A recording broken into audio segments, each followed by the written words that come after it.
Vamos hoy con el episodio más triste de la carrera de Pep Guardiola. ¿Listos? Iniciamos.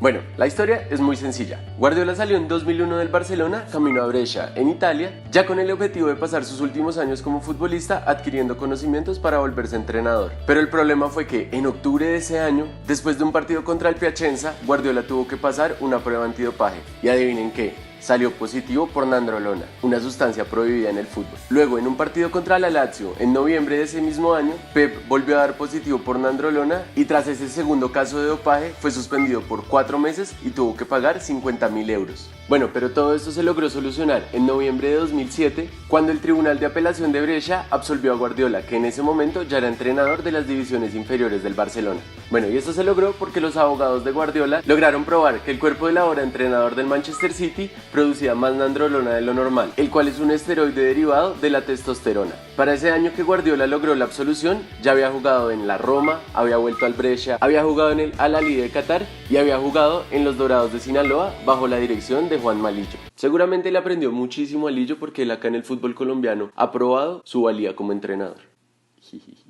En su carrera como futbolista, Guardiola ganó 6 ligas de España, ganó una Champions y como entrenador ganó 3 ligas de España y 2 Champions con el Barcelona, armó el mejor equipo de la historia con Messi, Xavi e Iniesta, ganó 3 Bundesligas y está a punto de ganar su primera Premier League. Sin embargo, Guardiola ha declarado que esta victoria de probar que nunca se dopó es la más grande de toda su carrera.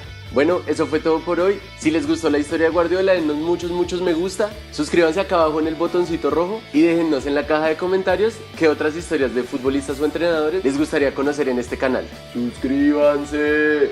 Sí, aquí, en el botoncito rojo, ahí, suscríbete. Bueno, y acá al lado también pueden encontrar más videos de nuestro canal.